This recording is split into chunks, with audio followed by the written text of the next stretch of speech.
Okay, so a pleasant good morning sa inyong lahat, no? And welcome back to my virtual classroom. Okay, sa subject natin na Business Corporate Governance and Ethics, pag-uusapan natin ngayong araw ay yung auditor's roles and responsibilities for fraud and other controls. At ayun ay lesson 6 na. Ha? Okay, so let's start. Okay, maganda ibigay din natin ano ba yung mga lessons na nakuha na natin at yung kukunin pa. Kung inyong matatandaan, sa lesson 4, tinalakay natin yung Developing Equality Assurance and Improvement Program. Okay, sa lesson 5 naman, tinalakay naman natin ay yung Governance, Risk and Management and Control. Eto nga, ngayong araw nga, pag-uusapan naman natin ay yung Auditor's Roles and Responsibility for Fraud and Other Controls. At ang kasunod naman yan ay yung Managing Internal Activities. Okay, maganda rin ibigay din natin ano ba yung mga learning objectives, no?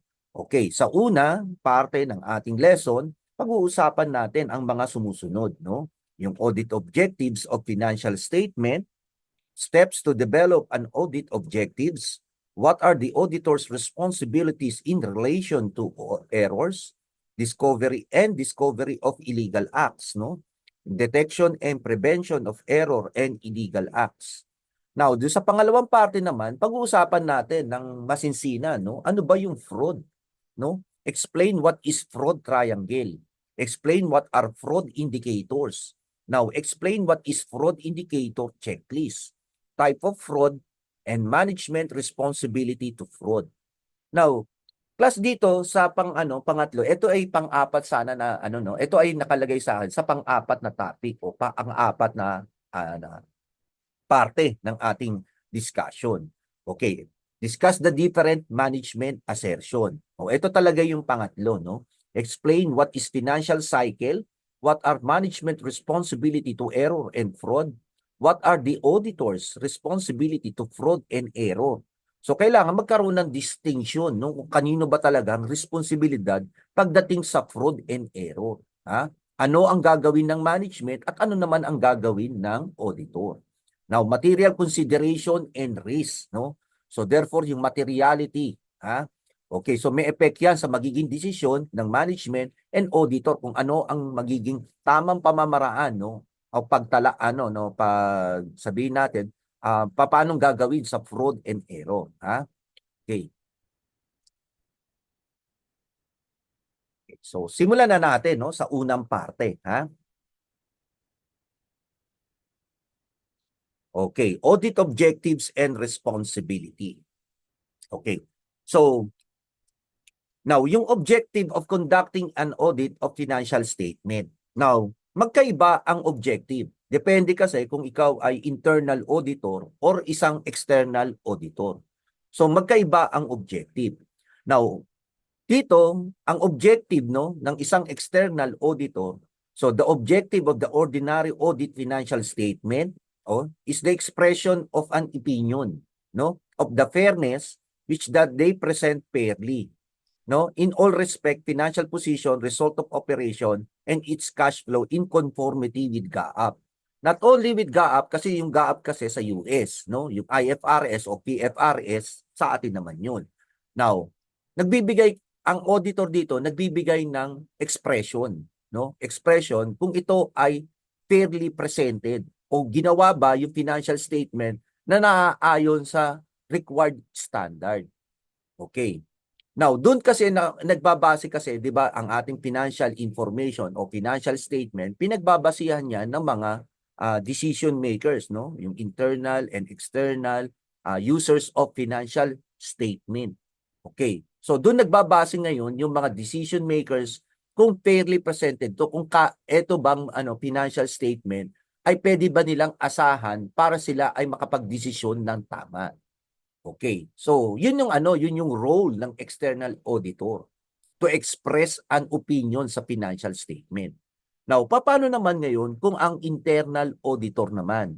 So, iba din ang kanyang magiging objective. Kasi sa kanya naman, ang role naman ng internal audit is to provide independent assurance. 'Di ba? Ibig sabihin nito parang nagbibigay ka ng garantiya, no? Ng garantiya saan? that the organization risk management, governance, and internal control processes are operating effectively. Kumbaga, maaasahan naman ng management na mag-rely sila diyan, no, upang maging maganda ang takbo ng kanilang kumpanya. So, yun naman ang internal auditor. Okay. So, nagsisilbi siya dun sa management. Samantalang, ang expression of an opinion more directly para dun sa mga outside users of financial statement. Ha? So, magkaiba ang magiging objective din. O so, magkaiba din ang magiging kanilang magiging work, no? Okay. Now, steps to develop the audit objectives. Okay, so ibigay natin, no? Okay.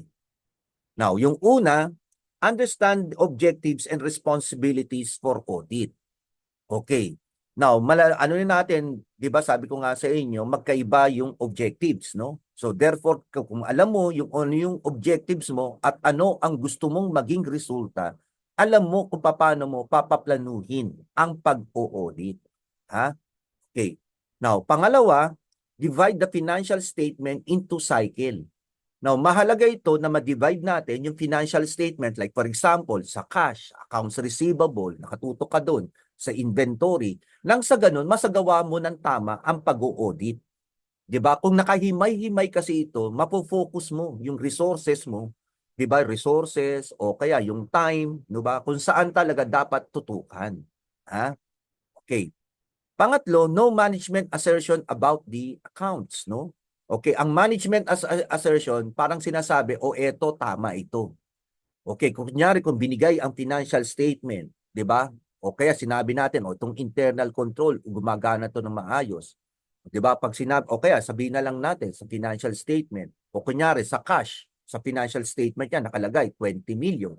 Now, ang sinasabi niya, ang management, itong 20 million neto ay existing. Itong 20 million neto ay tama, 'di ba? At ito ay makikita natin talaga. Talagang totoo 'tong meron kaming 20 million. Ngayon, now nasa iyo bilang auditor kung ano yung magiging pagtalakay mo doon. Okay, meron tayong tinatawag na professional skepticism na hindi mo naman kailangan talagang kaagad-agad na paniwalaan kung ano ang mga management assertion na ibinibigay, no? Okay. Kasi kung meron kang professional skepticism, mag-o-audit ka talaga. Kumbaga talagang gusto mong patunayan talaga na tama talaga yung mga amount na yan sa financial statement. So dapat alam mo yung mga management assertion. Okay, know the general audit objectives for classes of transaction and accounts. Now, iba-iba yung mga objectives natin. 'Di ba? For every account. Kunyari, existence. 'Di ba? That is that is existing, 'di ba? Accurate. Kasi iba-iba yung magiging paano, no, sabihin natin, gagawin ng isang auditor. Okay. Now, know the specific audit objectives for classes of transaction and account. Now, yung kanina, general audit objectives. Ito naman talaga kung ano na yung specific na audit objectives. 'Di ba? Kasi doon ka magsisimula eh. Paano eh, 'di ba? Yung objectives mo, ito yung end mo eh. Ito yung gusto mong malaman eh. Now, alam mo na ngayon kung paano mo paplanuhin, 'di ba? Doon ka ngayon magki-create ng audit procedures and audit plan. Now, tandaan natin ang audit, no? Ang audit ay meron lang budget. At meron lang siyang budget sa time at budget din sa resources. Now, kung mapapagplano, no, na mabuti, based do sa objectives, mapaplano mabuti ng isang auditor, then maiiwasan natin yung tinatawag natin na audit risk. Ibig sabihin, hindi natin magawa o maisagawa ng tama yung ating pag-audit. Ha? Okay. Now, bigyan natin ng distinction. 'Di ba? Ito na ngayon, bibigyan natin ngayon ng distinction kung kanino ba yung responsibilidad. Now, distinguish management responsibility for financial statement and internal control from the auditor's responsibility for verifying the financial statement and effectiveness of internal control. Now, kanina binigyan ko na kayo sa una, 'di ba? Ang role ng auditor, 'di ba, ang internal or external auditor, unahin muna natin yung external, is an expression of an opinion. Okay. Pero ang internal auditor, nagbibigay lang siya ng report, no, as an assurance dun sa mga gustong assurance, like for assurance sa internal control. So, or yung effectiveness ng internal control. So, yun yung kanyang role. May role din, ang role talaga, main responsibility sa financial statement at saka internal control ay ang management. Okay. Kung merong problema sa internal control, management ang may sagot doon. Kung merong mga mali-mali sa nakalagay sa financial statement, then ang may responsibility doon sa mga errors o makikita na fraud ay ang management ang merong doon, responsibility doon. Okay. Now, ang responsibilidad ba ng isang auditor ay makita yung fraud? Hindi niya yun, hindi niya responsibility yun. Dahil merong mga pagkakataon na hindi makikita ng audit, no, ang fraud.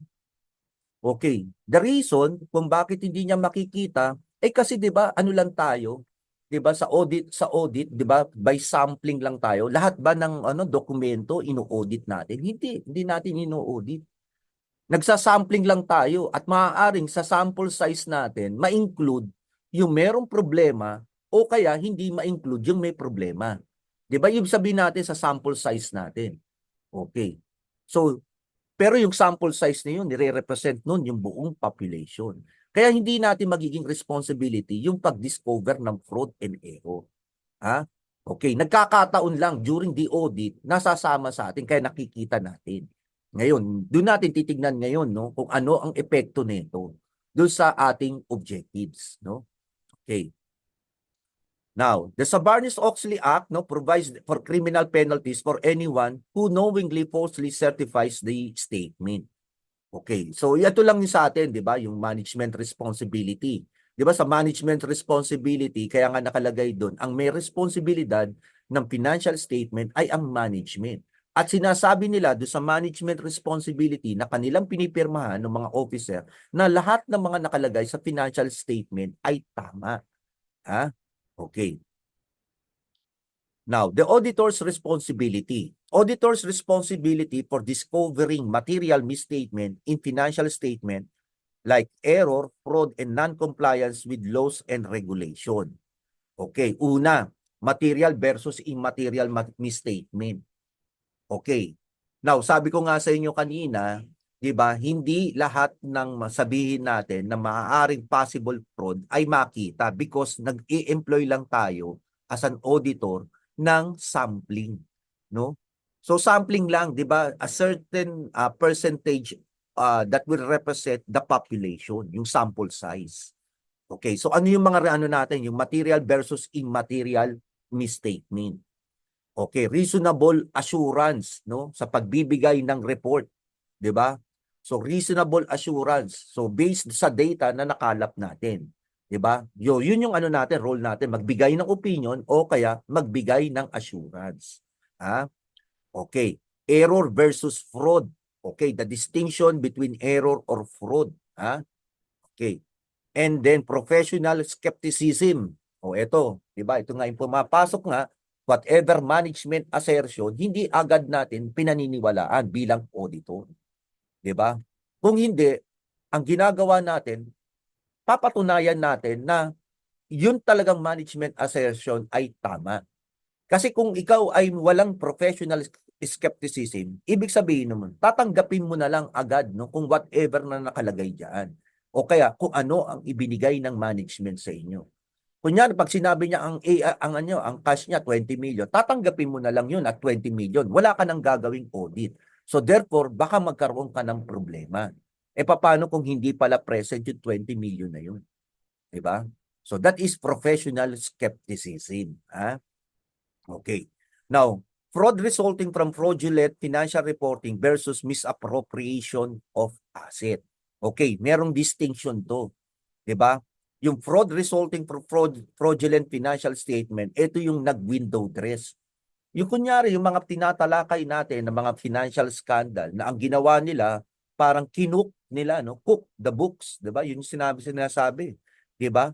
Na parang sinabi nila na parang pinaganda nila, no? Kaya yun yung tinatawag na window dressing, na pinaganda nila yung financial statement upang nang sa ganun ay makapanglinlang, no, O iba naman yung misappropriation of asset. Kumbaga, paggamit ito ng asset ng kumpanya. For example, yung car, company car, 'di ba? Company car ginamit for personal use. O kaya yung inventory ng kumpanya, kinukuha mo paunti-unti. O that is misappropriation of asset. So, yan yung ano natin, yung kumbaga distinction, no? Pero for discovering the fraud, hindi. Ha? Kaya lang sa internal auditor, iba yun. Yun yung manang kanilang ano. So, ito yung mga distinction, no? Yung sa internal auditor, concern nila yung fraud. Pero pagdating sa external auditor, hindi ko naman sinasabing concern. Kung hindi, ano yung material effect ng fraud sa financial statement? Ha? Okay, so magkaiba yun, no? Magkaiba yun, ha? Okay. So, auditor's responsibility for discovering illegal acts. Una, direct effect of illegal acts, no? Okay. Now, dito, class, bigay din natin doon. So, external, when it comes to materiality ng illegal acts sa financial statement. At doon siya magbibigay ng opinion. 'Di ba? Now, para naman sa internal auditor naman, yung direct illegal acts doon sa internal control. Ibig sabihin, hindi na-discover ng internal control. Therefore, magkakaroon siya ng recommendation, no? Nang sa ganun, masiwata tong illegal acts nito. Kasi hindi nakita eh. So, improvement of internal audit, internal control. Indirect effect of illegal acts. Okay, yung direct, 'di ba, yung usually pagkawala, kunyari sabihin natin biglang nawala yung mga asset. Okay, direct losses kagad 'yun. Okay, indirect effect of illegal acts. Okay, yung maaaring siguro natin yung moral, yung mga ganun ba, 'di ba? Yung moral ng ng mga staff. Okay. Now, ah maaring magkaroon din ng problema when it comes to to employees, 'di ba? Okay, kasi magkakaroon ng ano yan ng changes 'di ba? O kaya baka mamaya ang maging sabihin natin ang effect maghigpit ang company. So may effect 'yun doon sa mga empleyado. Now, evidence accumulation when there is no reason to believe indirect effect illegal act exists. Okay, the amount of evidence, no? Okay, so sa evidence pag-uusapan natin 'yan later on. Pero sa ibang PowerPoint, no? Pero yung evidence accumulation class depende 'yan dun sa no, sa when it comes to sampling, no? So that is yung sa evidence. Now, evidence accumulation and other actions when there is reason to believe. Okay. Yung kanina, no reason. Okay. When there is a reason to believe, direct or indirect effect, illegal acts may exist. Okay. So ito yung tinatawag lang natin, yung dalawa nito, yung amount of evidence. Just in case there is no fraud or illegal acts exist. Okay. Ano naman yung amount of evidence na kailangan kunin mo para kung ito ay meron kang kaalaman, no, na meron palang talagang illegal acts, no? Okay. Now, actions when the auditor knows of an illegal act. Okay, ano naman ang gagawin niya?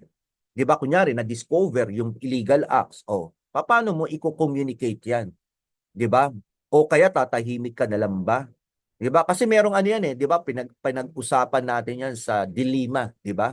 'Di ba merong mga pagkakataon ang auditor ay napupunta sa ethical dilemma, 'di ba? Okay, merong mga threat na natatanggap siya, 'di ba? Kunyari, yung ethical dilemma, meron siyang kunyari naka-discover siya ng fraud na malaki. At nalaman 'yun nung gumagawa ng fraud na na-discover mo, kung bigyan ka ng threat, pag sinumbong mo ko, maaaring mamatay ang pamilya mo. Okay. So sa pag hindi mo pagsumbong, that is merong ano 'yun, 'di ba, magiging safe yung pamilya. Pero kapag sinumbong mo naman which is bound by your duty na gawin mo. Okay, tama rin 'yun, 'di ba? Parehong tama. Therefore, nasa ethical dilemma ngayon ang auditor. Okay. So anong gagawin mo? Ito yung gagawin, no? Kung pag-uusapan natin mamaya 'yan. Now, errors. Pag-usapan natin muna yung errors, no? Kasi dalawang klase kasi, errors and fraud. Now, parehong may pagkakamali. Okay, ang pinagkaiba nga lang dito, class, ay yung intention. Ang errors, hindi mo sinasadya, kaya ka nagkaroon ng errors. Pero meron naman pagkakataon na sinadya talaga yung errors kasi merong yung gumawa, merong personal na ano sabi natin, personal na kagustuhan, 'di ba? So, errors are unintentional misstatement or omission of amount or disclosure.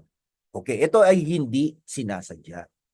Okay, mathematical, okay, mali lang ng ano ng pagkwenta, clerical, okay, incorrect accounting estimate, oversight, misinterpretation of facts, no?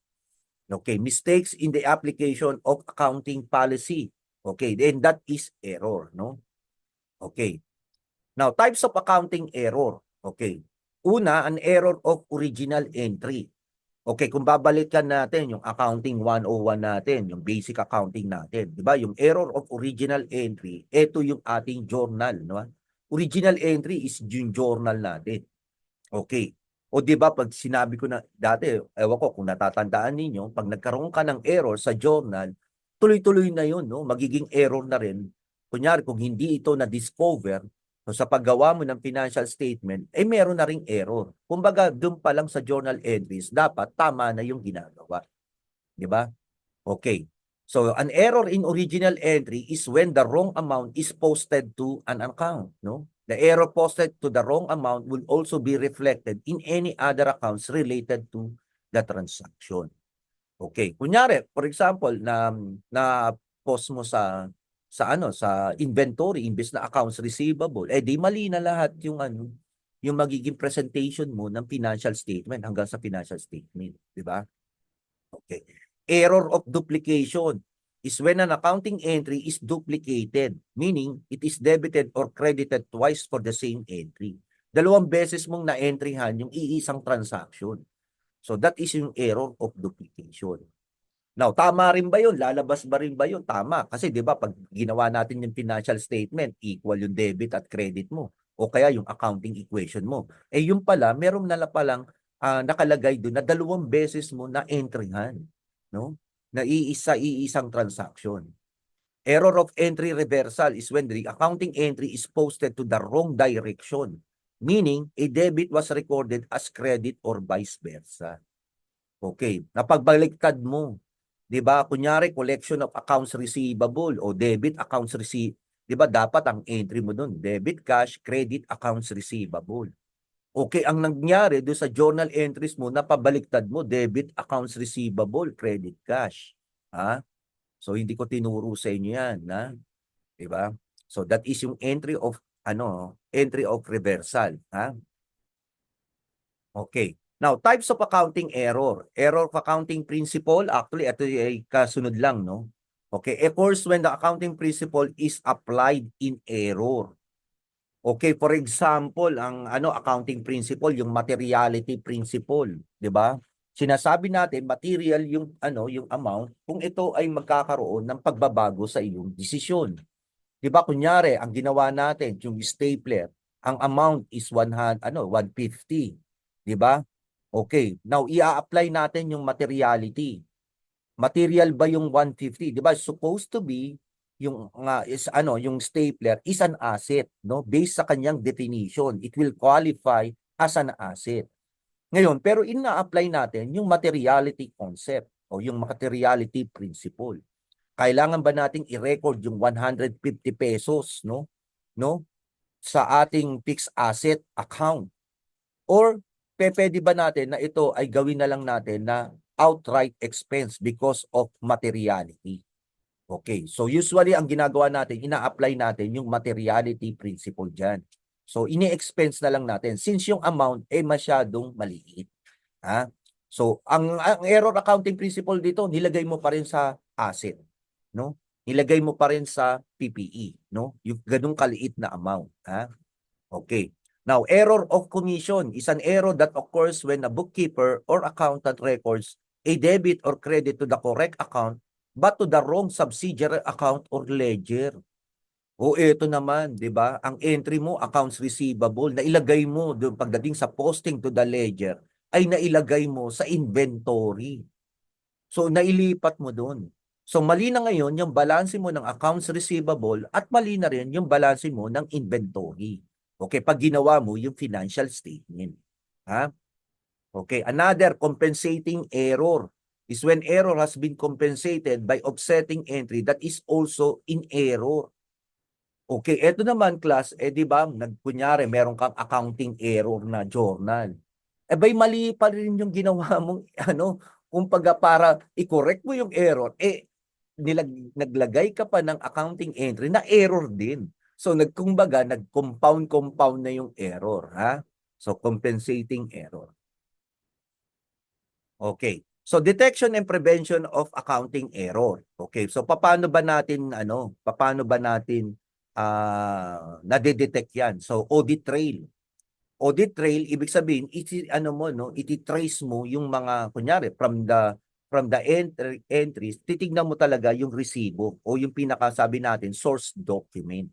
'Di ba? O kaya from the financial statement, i-audit mo no o paano ba 'di ba? Meron tayong tinatawag na accounting cycle, 'di ba? Journal, posting to the ledger, pre-trial balance, adjusting entries and then financial statement. So babalikan mo uli yung ginawa, 'di ba? Hanggang sa makapunta ka doon sa source document. And that is audit trail. Ha? Okay. Now, pangalawa, update the accounting software. Okay. So, baka mamaya meron kang ginagamit na software, no? For your accounting o bookkeeping, 'di ba? Katulad ng mga QuickBooks, 'di ba? Yung mga yan yung mga bago, QuickBooks, 'di ba? Yung Mayob, no? Yung mga different Zero, that is these are different accounting software, no? Na ginagamit ngayon para doon sa accounting or recording yung mga transaction. O baka kailangan i-update lang. 'Di ba? Once na na-update, baka mayroong mga bago, no? Ibig sabihin mga bago na kailangan na mailagay doon sa software, baka ma-detect nito yung mga mali, no? Okay. Pangatlo, yung bank reconciliation. Okay. Now, yung bank reconciliation class ay bank reconciliation, ito, 'di ba, yung para doon sa cash mo, 'di ba? To know kung tama ba yung cash, no, na naka-reflect doon sa financial statement.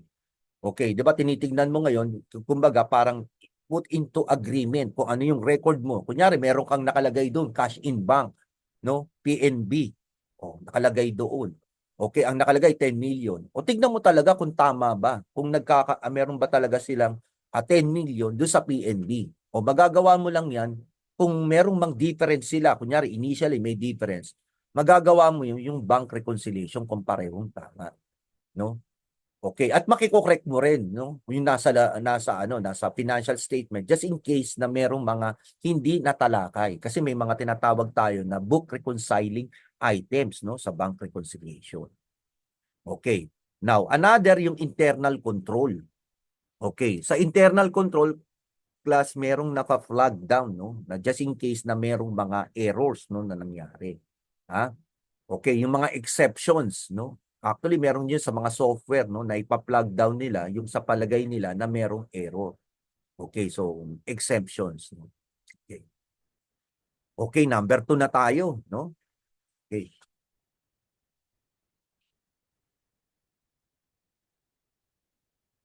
Okay. So napag-usapan na natin yung error, 'di ba? Sabi nga natin, ang error at ang fraud, ang pinagkaiba lang nila ay yung intention, 'di ba? Yung intention, kasi sa fraud kasi ibig sabihin merong pakinabang yung gagawa ng error. Yung sa error wala. Nagkamali lang siya, 'di ba? Nagkamali lang siya na hindi niya sinasadya. Okay, ano ba yung fraud, no? Fraud are intentional acts, no? By one or more individuals, so hindi lang iisa, maaring meron niyang kasabwat, no? Among management, those charged with governance, employees or third parties involving the use of deception to obtain unjust or illegal advantage. Sa mga nakaraan natin na tinalaka yung ating mga fraud, no, pagdating sa financial statement, yun ay may kinalaman sa governance. Now, ang fraud din ay nangyayari din sa employees. For example, ito na lang yung pinakamagandang example.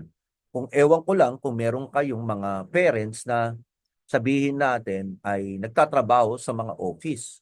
O 'di ba pag kunyari kung meron kayong project o may kailangan kayo, nag-uuwi ng mga bond paper, 'di ba? And that is fraud din 'yun, 'di ba? Kasi pag nanakaw 'yun eh, 'di ba? Kaya lang sasabihin niyo, "Sir, maliit na value lang naman." Anyway, kung ika-classify pa rin natin, that is ano, kung kunyari sabihin natin, 1 taon naggaganon ka, malaking losses din 'yun sa kumpanya.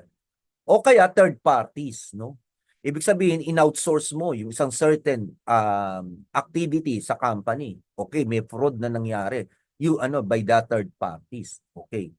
So ang ano lang na talaga nito, kung ano man ang gawin na fraud ay meron silang pakinabang, no? Kasi meron silang advantage, no? Unjust advantage, ha? Okay. Now, fraud triangle.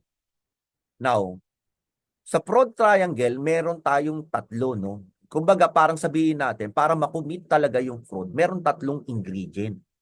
Una, yung perceived pressure. A situation where someone believes that they are need to commit a fraud. Kumbaga, parang may nagtutulak sa kanila para gumawa ng fraud. 'Di ba? Marami, 'di ba? Maraming klase yan. Kunyari, kailangan ko ng pera kasi wala akong lumabas na yung iPhone na bago. Na wala nga lang akong pera. O, di yung nagtutulak sa yung your desire to have the material, ano, yung iPhone, no? O. And that is a perceived pressure, ha? So marami pang iba't ibang klase ng ano, no, ng reason, no? Kung bakit gusto mong mag-commit ng fraud, no? O sumugal na gumawa ng fraud. Perceived opportunity. Aba, meron kang sa palagay mo, aba, pinag-aralan mo. Kunyari, gusto mo ngang bumili sa ano ng iPhone, 'di ba? Na bago. Okay, napag-aralan mo, aba, itong mga pera nakaano lang 'to, walang CCTV, wala ring nagbabantay. So therefore, there is an perceived opportunity to commit the fraud, 'di ba? Parang kayang-kaya ko 'to na ano, na kunin ko 'tong pera nito. So yun ang na pumapasok na ngayon do'n sa isip, no, nung gagawa ng fraud, no? A situation where someone believes that they have the favorable or promising combination of circumstances to commit an undetectable fraud. Hindi sila mahuhuli, 'di ba? Okay, kaya mo lang kukuminit yung fraud dahil kasi sa palagay mo kaya mong gawin, no, na hindi ka mahuhuli. Okay. Now, rationalization o eto, 'di ba? To devise a self-satisfying but incorrect reason for one's behavior. Okay, ito na ngayon yung sinasabi natin na i-justify mo ngayon kung bakit kailangan mong gawin yung fraud. 'Di ba? Kunyari sabihin natin, naku, hindi naman kasi nagpapasweldo. Kaya hindi ako makabili ng iPhone kasi ang pasweldo lang sa akin itong kumpanya nito ay ganito. Itong posisyon ko nito sa ibang kumpanya, ang laki-laki ng pinapasweldo. So, gina-justify mo yung mali, 'di ba? Para sabihin natin na tama pa rin yung gagawin mo kahit alam mong mali, 'di ba? So, that is yung rationalization, ha? Okay. Now, why it is important to understand the fraud triangle? Kasi muna, class, yung fraud triangle, yung tatlo na yon ay lahat dapat present para maging successful yung fraud. Mawala yung isa doon, hindi makukumit yung fraud. Okay, just as fire can be prevented or extinguished by removing one of the three elements in the fire triangle, also to can be prevented by removing one of the three elements of fraud from the fraud triangle. So, ibig sabihin lang nung isa lang doon ang mawala, hindi makocommit yung fraud. Ha? Okay. Now, how does personal integrity affect the likelihood to commit fraud? No? Now, class, kaya nga 'di ba sa atin pag sa HR, that is the responsibility of HR. And partly responsibility rin ng sabihin natin ng nasa head, no, nung kunyari ng department, kunyari accounting department. Okay, during the hiring, talagang tinitingnan talaga yung integridad ng tao na hina-hire nila, 'di ba? So, aside from sa mga documents, 'di ba? Kunyari sabihin natin, they ask for police clearance, NBI, kung walang criminal records, yung kanyang mga credentials, para na sa gano'n makita talaga yung integridad. Now, kung maganda ang integridad ng isang tao na na empleyado o integridad ng isang empleyado, then there is a less likelihood na makukumit talaga yung fraud. Kasi matibay yung kanyang ano eh, yung kanyang integridad. Kumbaga, mas mahalaga sa tao yung kanyang integridad kesa dun sa material gains na magagawin niya dun sa fraud. Ha? Okay. So, the higher the personal integrity, the less likely to commit fraud, no? Will take much more of the three fraud elements to move them to commit fraud, no? So, ibig sabihin, may higit pa dun sa tatlo na nabanggit natin ay para mag-commit siya ng fraud. Di ba? Okay. Now, fraud study shows the level of honesty are decreasing. O yun nga yung isang bagay na ano, no? Lalo na ngayon sa atin, 'di ba? Kunyari kung lahat ay gumagawa, parang gumagawa, ikaw gagawin mo na rin. Parang ano eh, 'di ba? O kunyari lahat nagkokopyahan o makikopya ka na rin kasi lahat nagkokopyahan. So therefore yung nawawala na rin yung honesty, ha? Okay. What are fraud indicators? Now, pag sinabi natin fraud indicators, ito yung parang nagbibigay sa iyo ng signal na baka lang baka. Okay. Baka merong fraud na nangyayari na. Ha? So, hindi naman to talaga sabihin gano'n, nakita mo lang, fraud na kagad, sabihin gano'n. Kunyari, ang isa sa mga fraud indicators, pagsusuot ng mga mamahaling, kunyari, nakita mo, bago na naman iPhone nito. Abay, nasa isip mo, may ginagawang fraud. Baka hindi naman gano'n. Baka lang naman. Pero pag sinabi mong, oy, may ginagawa kang fraud, aakusahan mo na kagad. Hindi pwede yun. Ha? Okay. Now, there are numbers of recognized warning sign or red flags, no, which may indicate that an employee is engaged in fraudulent activity. These indicators can be powerful part of the risk assessment when combined with other relevant information. No, okay. So yung risk assessment class, ito yung sabihin natin, 'di ba? For the improvement of the internal control, 'di ba? Okay. Syempre hindi lang 'yon, no? Kasama rin yung mga data, no, na makukuha, no? Okay. Okay. So why are they important? Yung tinatawag natin na yung mga red flags na yan, no? Una, prevent, no? Actually, prevent yung mga recruited criminal. Okay. So yung mga red flags na yan, di ba? Kaya nga, class, during the interview, during the assessment nung so doon nakikita, no, kung sakaling merong problema. Di ba? Pag sisinungaling na lang, do ba? Kunyari, kung nag-a-apply ka, okay, kung mapapansin nyo, tinatanong kayo dun sa mga nilagay ninyo sa inyong mga CV o kanyo, yung mga resume ninyo. Diba? Tinitingnan yun. Okay, kung tama o kaya kung nakikita ka nilang nagsisinungaling, therefore, merong red flags. Baka hindi ka nababagay doon sa kumpanya. Okay, another lack of corporate ethics, no? Okay, so yun, isa rin yan, no? It will prevent from hiring, no? Okay, employee intimidation. And last, yung opportunities take crime. Ha? Okay. So, it will prevent, no? Ayan yung natin. Yung mga red flags. Okay. So, yung pa lang, aware ka na dapat, di ba? Kung ano yung mga pwedeng maging yung red flags, no?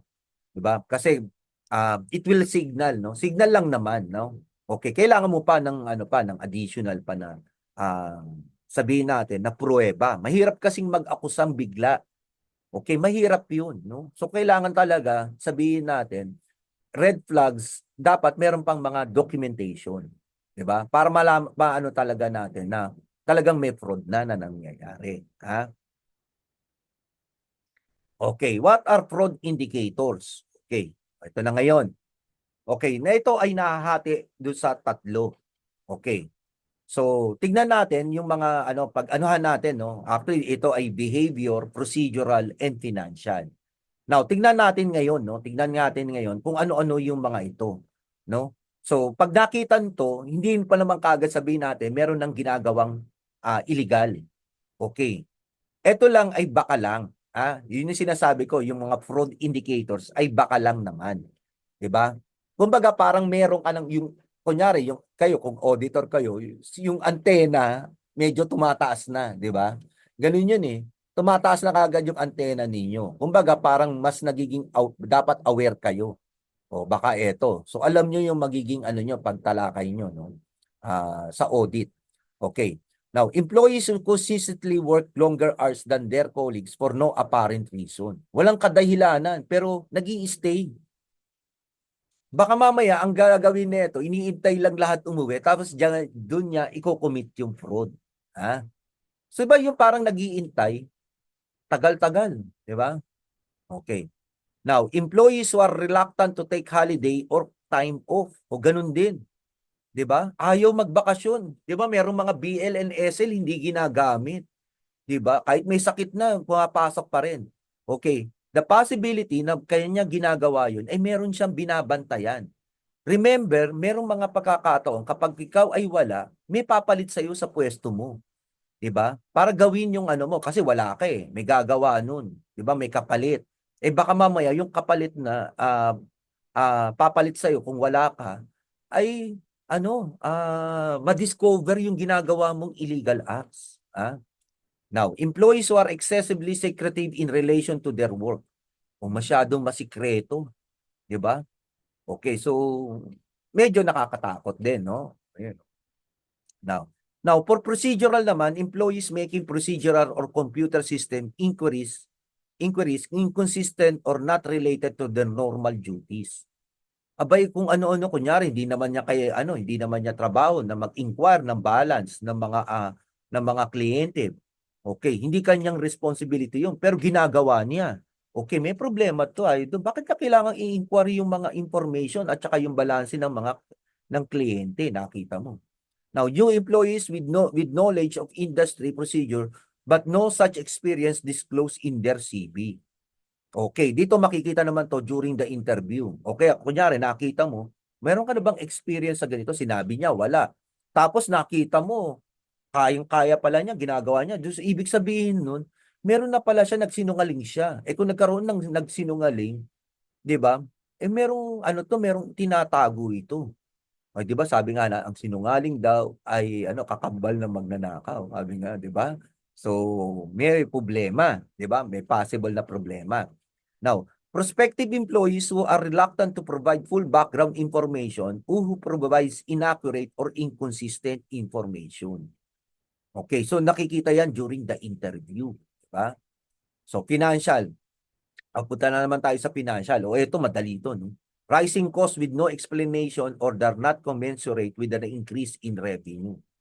Okay, sa financial statement, abay, handali, biglang tumaas. O 'di ba kaya nga mahalaga yung comparative financial statement kasi para makita mo doon yung mga sabihin natin na biglang pagtaas o biglang pagbaba. Like for example, sa comparative financial statement, biglang tumaas yung miscellaneous. Last year, ang amount lang 10,000, biglang nag 10 million. Abay, may problema dun. 'Di ba? Sandali, ba't biglang nag 10 million to as comparative? Oh. So therefore, merong problema. Now, rising revenue with no explanation. Ito naman kanina yung cost. Ito naman revenue.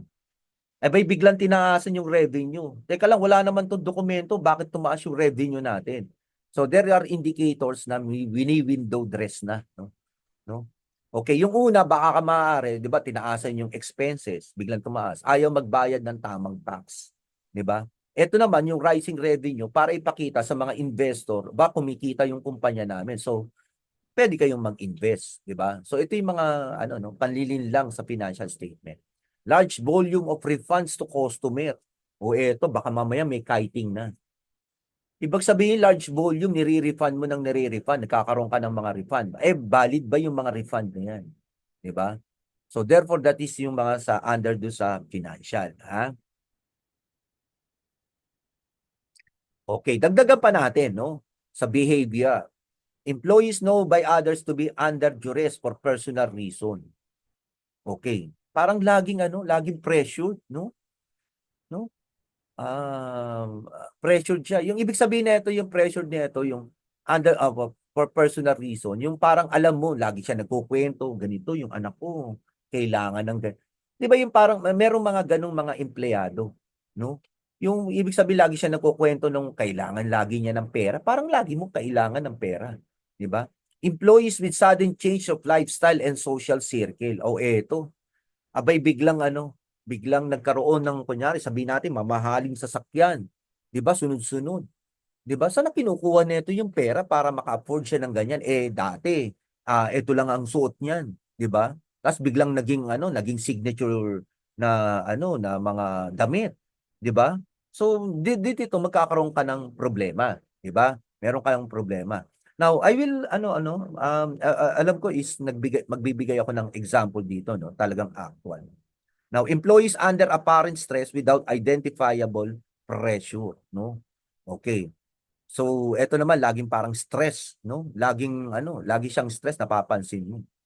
Now, procedural, key managers with too much hands-on control. Okay, ibig sabihin, dito wala ng check and balance. Siya na, no? Parang lahat siya na yung nagdidesisyon, ha?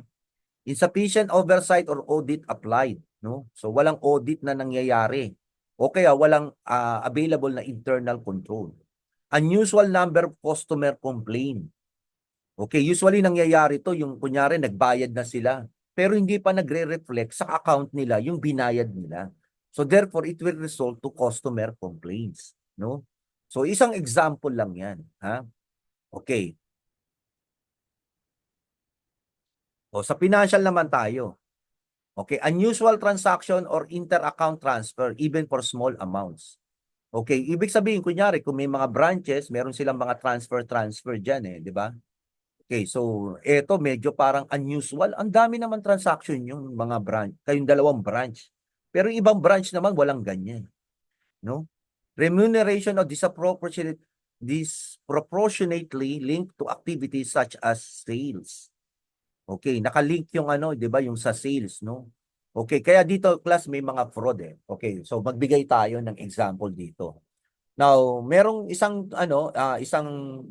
nag-aano no, yung parang agent ng isang sasakyan, 'di ba?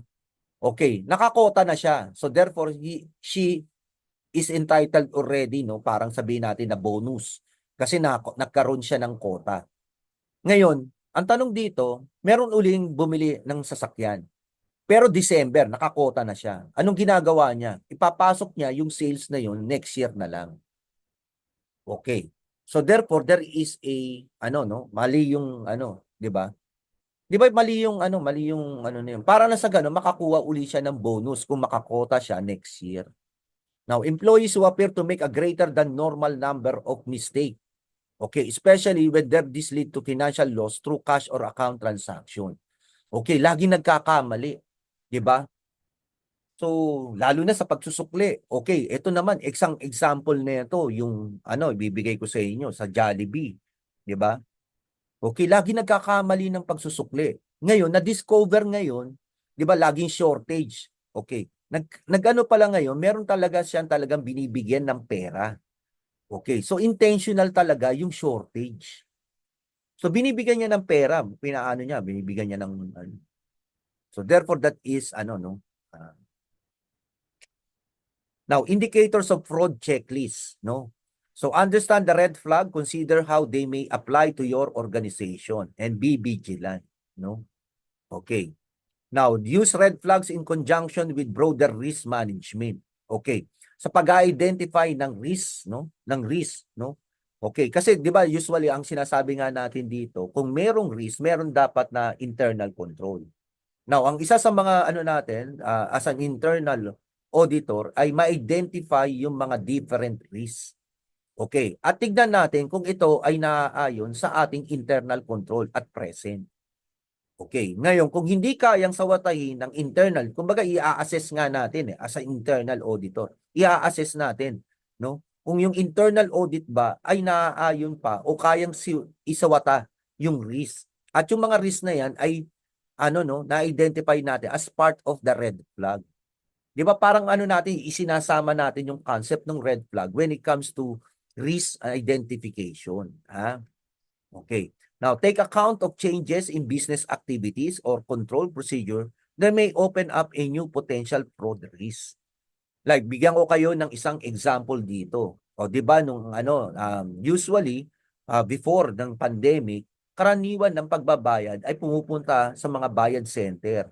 Di ba, kunyari, kung magbabayad ka ng Meralco, magbabayad ka ng ganito, punta ka sa bayad center o kaya sa bangko o kaya sa mismong company, no, para doon magbayad to settle yung mga errands mo, no?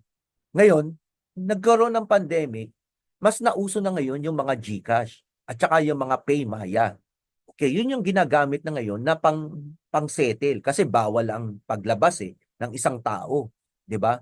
So therefore, nagkaroon ng change in procedure. Pero nagkaroon din nag-open up din ng mga bagong o makabagong way o way ng ng mga fraud na nangyayari. O 'di ba sa mga GCash maraming nangyayaring fraud na 'di ba? So therefore, kailangan tignan din ito at pag-aralan, ha? Okay. Now, involve staff in identifying or discussing fraud risk and how to prevent fraud from occurring within the organization.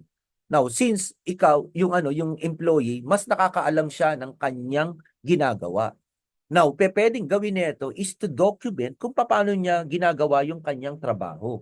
At tignan mo ngayon kung saan merong parang sabihin natin, may problema.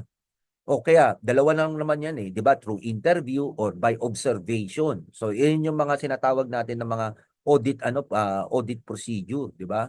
Na ginagawa, no? To collect data. So, tingnan mo paano mo tapos ngayon ilagay mo ngayon sa 'di ba? Tinuruan kayo, 'di ba? Nung flow charting, 'di ba? I-flow chart mo ngayon yung kanyang yung kanyang ginagawang trabaho, no? Para makita mo yung kanyang yung graphical representation kung paano niya ginagawa yung trabaho. Ngayon, makikita mo ngayon kung sakaling doon may problema. Like for example, walang password. 'Di ba yung kanyang ginagawang computer, o ino-open ko lang ho yan, tapos ito na ho yung kasunod ko nito ginagawa. Abay, missing yung paglalagay ng password. Therefore, may problema sa internal control. 'Di ba? So makikita mo doon, no? Okay. Educate all staff and raise awareness of fraud indicator. Okay, through seminars 'to, no? Actually, meron din sa mga onboarding, 'di ba? Okay, kung minsan merong mga bagay na dinidiscuss yung fraud para malaman nila, aba, alam namin kung paano kayo nakako-commit ng fraud. O kaya, parang sinasabi lang natin, indirectly, wina-warningan mo na yung mga empleyado na malalaman namin kung kayo ay may ginagawa kayo na hindi mabuti. Indirectly yun, hindi directly kasi magkakaroon ng problema sa moral no? ng empleyado. Sabi nito, kabisa pa lang namin, parang pinagbibintangan na kami na masama. 'Di ba? So parang lang, yung parang iaano mo lang na alam namin, no? Paano namin At ito yung mga penalties. Usually dinidiscuss din yon yung mga sabihin natin, corresponding penalty. O kaya para matakot, 'di ba? Parang ganoon. 'Di ba parang katulad doon sa parang warning parang ganoon. 'Di ba minsan yung sa doon sa o kaya ganito sa mga sigarilyo. 'Di ba sa sigarilyo sa kaha ng sigarilyo nakikita mo yung mga sakit-sakit, 'di ba? Parang nagbibigay ng warning, 'di ba? Pinapaalam lang sa iyo para ito yung pwedeng mangyari, 'di ba? Okay. Now, so implement system of processes to detect the early warning signs of fraud, no? Okay. So kung may early signs, nakita mo na merong red flag, ito na yung kasunod na gagawin. So dapat meron kang procedures, no? Okay. Establish a credible mechanism for staff to report suspicious of fraud, no? Encourage an open culture where the reporting of genuine suspicious is acceptable. Now, merong mga hotlines, isa 'yan sa mga ginagawa ng mga company. Okay, just in case there are fraud, there are parang sabihin natin, special hotlines for them to report any suspicious of fraud. Now, tandaan natin class, yung sa Enron, na-discover lang yun because meron tayong tinatawag na whistleblower, no? So, sinumbong yung pagkakamali, kaya na-discover yun. Ha? Okay, so sa Oxley, no? Sarbanes Act, no? Ini-encourage yung whistleblower at dapat ang company meron siyang pamamaraan to protect yung whistleblower o kaya pamamaraan kung paano makakapagsumbong yung mga whistleblower, ha? Okay, be alert to possible collusion between staff and third parties. Okay, ito madalas to class, no? 'Di ba, kung mapapansin niyo nangyayari 'to sa mga purchasing, no? At tapos yung mga yung mga sabihin natin, yung mga ah, yung mga nagbibigay nung kunyari sa hotel, 'di ba? May mga purchaser doon, purchasing department, 'di ba? yung bumibili ng mga supply para sa hotel ng pangangailangan.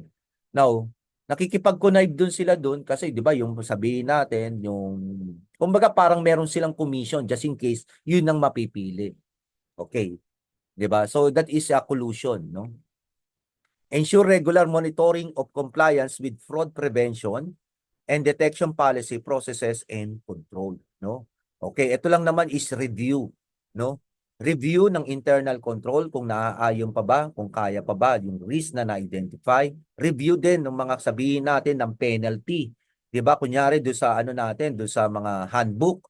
'Di ba sa handbook natin nakalagay doon kung ano yung mga parang sabihin natin just in case ito nangyari, ito yung mga corresponding penalty o kaya ito yung mangyayari. Okay, ano din, re-review rin yun, no? Actually, isa yan dun sa mga ino-audit din ng internal auditor. Ha? Okay.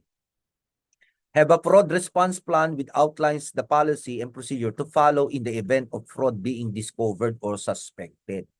Okay, this should clearly define roles and responsibilities. Now, the responsibilities of the auditor at saka yung responsibility of the management just in case na na-discover yung fraud. Ha? So, ano yung dapat initial nilang gagawin? Diba?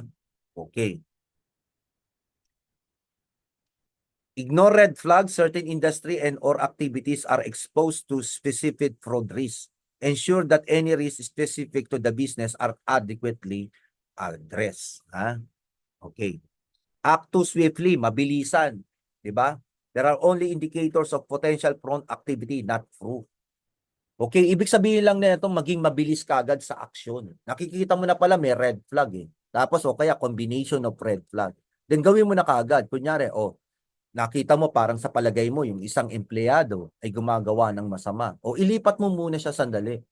Okay, ilipat mo na, ikaw munang gumawa. Wag namang sobra, tumigil ka ng pag-aano dyan, i-audit namin. Hindi ganun.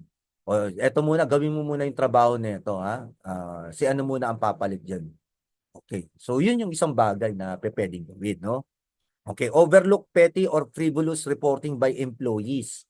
Now, yung mga petty and frivolous reporting by employees, 'di ba? Usually ito ay di naman kasi plus sa sa trabaho, ha? Hindi maiiwasan talaga yung sabihin natin yung merong mga maiinggit, 'di ba? May maiinggit, merong hindi lahat ng tao ay parang ano sa iyo, okay ka sa kanila. Okay. Now, may mga pagkakataon na sa baka mamaya nagagalit o naiinggit lang sa iyo, eh susumbong ka, no? 'Di ba? O kaya meron naging napag-awayan, 'di ba? Kunyari, yung isa, dalawang babae, yung isa iniwanan ng boyfriend, napunta doon sa isa. O di syempre, may issue na silang dalawa ngayon ng empleyado na babae. O biglang sinumbong kasi ganito ganito. Eh para siraan lang. So therefore, malaman natin talaga kung ito ay totoo o hindi. Ha? Okay. Now, there are types of fraud, no? So isa-isa natin.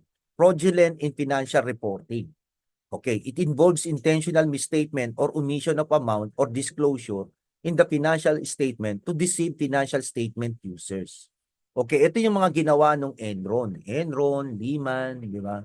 Okay, so therefore, it involves yung window dressing o cooking the books, yung sinasabi nga nila. Ha? Okay.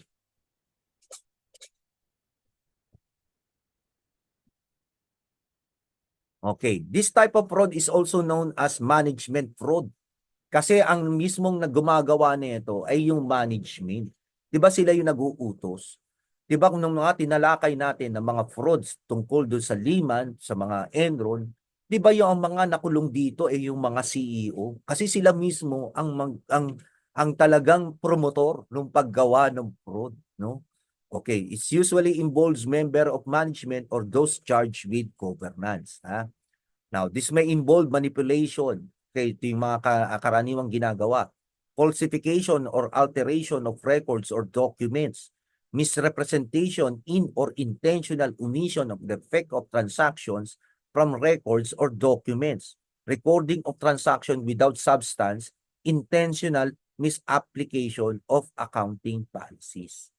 So, yan yung ano niya, no? Lahat yan nangyari dun sa, lalo na dun sa Enron, no?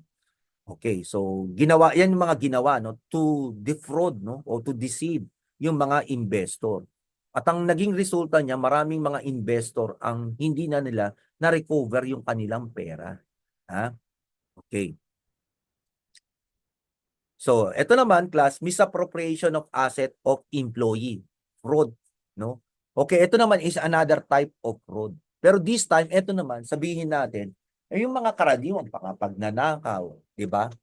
Yung pagnanakaw ng mga supplies. Okay, pagnanakaw ng mga inventory. Okay, dito yung mga okay, paggamit ng ng mga sasakyan, 'di ba? Yung mga official card ng company ginagamit for personal use, 'di ba? Ginagamit sa pamilya para mag-outing. Okay, tapos yung gasolina nun, yung pa yung ginagamit sa company, and that is misappropriation of asset. Okay, it involves theft of entities' asset committed by entities' employees. Ha? Okay, this may include the following: embezzling receipts. Ha? Ito yung class, yung kunyari meron siyang valid daw na sabihin natin may valid siya na gastos. 'Di ba? Kunyari, eto, meron akong minute na kliyente, no? At ito ay nakagastos kami. Yung pala, yung resibo na yun, pinang-happy-happy ng pamilya niya. Embezzling receipts. Stealing entities assets such as cash, marketable securities, and inventory. No? Yung pagnanakaw. Okay, yung iba nga, 'di ba, yung binigay ko sa inyong example, yung mga nanay at tatay na nagtatrabaho sa office, aba yung kanilang anak gagawa ng research, gagawa ng report, no, sa sa report case Santuico. Abay kailangan niya ng bond paper tsaka folder. Okay, kukuha muna, no? Kukuha. Okay, maliit na bagay lang naman 'to. Siyempre, justify niya, maliit lang nan 'to. Kayang-kaya ng company 'to. Pero pag sinuma total mo 'yun, kunyari sabihin na natin ay 20 years mo nang ginagawa 'yan, at lahat ng ay napag-graduate mo na, yung mga anak ay napag-graduate mo sa gano'n, abay malaking kawalan 'yun sa kumpanya, ha? Okay, lapping of accounts receivable. Okay, ang lapping of accounts receivable hindi mo na pagre-record, no? Ibig sabihin lang nito, class, kung merong koleksyon, no, out do sa accounts receivable, ang ginagawa binubulsa. Okay, hindi mo na ngayon nire-record na bilang kabayaran dun sa kabayaran dun sa tao, 'di ba? Parang ang ginagawa is kinukupit, no? Kinukupit 'yun. Okay. Tapos ngayon, pag meron uling nagbayad na panibago na kliyente, doon na ngayon niya ire-record. Pero ilalagay niya doon sa account nung yung kinupitan niya ng ng pera para mag-reflect doon yung Okay. So, ganun ang nangyayari, no? So, makikita ito pag nagkaroon tayo ng confirmation, no, ng accounts receivable, ng balances, no? So, may positive and negative confirmation. So, pag-aaralan nyo yan sa audit, ha? Okay. Now, accounting policies, no? Now, accounting yung circumvention ng accounting policies, no? Actually yung 'di ba may mga policies na ganito, hindi mo pupuwedeng kunyari policy, 'di ba? Ito yung policy parang katulad dun sa sasakyan, 'di ba? Nakalagay for official use lang 'yan. So hindi mo pupuwedeng gamitin for personal use kasi that is for company's use lang, hindi mo pupuwedeng gamitin. Kaya nga lang ginagamit nga for personal use. That is violation of accounting policy. Okay, sometimes ang problema pa dito, kunyari anak. Papaano kaya kung anak, 'di ba? Anak nung may-ari. 'Di ba yung pa yung nangunguna. Anak nung may-ari, 'di ba?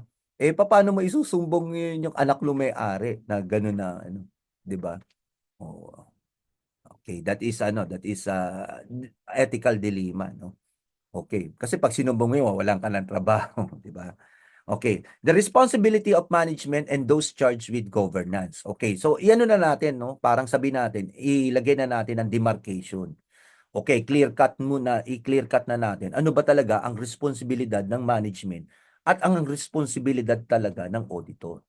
Now, yung PSA 240, ito yung natin, no? Philippine Standard on Auditing 240. Okay. Management to establish control environment and to implement internal control policies and procedure designed to ensure among others, the detection and prevention of fraud and error. Now, ang ibig sabihin lang nito, class, yung internal control ay responsibilidad ng management. 'Di ba? Ang paggawa ng internal control ay responsibility ng management. Ang pag-i-implement nito ay responsibilidad ng management. Ah, okay. Individuals charged with governance of the entity to ensure the integrity of an entity's accounting and financial reporting system and that appropriate control are in place. Kaya nga class, meron tayong tinatawag pagdating sa financial statement, auditor's report, meron tayong tinatawag na management responsibility. Yun ay pinipirmahan ng mga sabihin natin ng president at saka ng CEO o president at saka ng another official, no, yung chief operating sa operation, no. Okay. So pinipirmahan nila yun, no. O kaya ng chief financial officer, CFO, no? So pinipirmahan nila 'yon na they are in charge of the governance. Na sila talaga ang merong responsibilidad when it comes to presentation of financial statement. Sila yung may sila may responsibility doon. Okay, sige, pangatlo na tayo, no? So alam niyo na, no, na ang responsibilidad ay management, no? Pagdating sa internal control at sa nilalaman ng financial statement. Now, pag-usapan naman natin yung audit responsibility in financial cycle. Okay. Now, eto naman ngayon sa auditor na ngayon.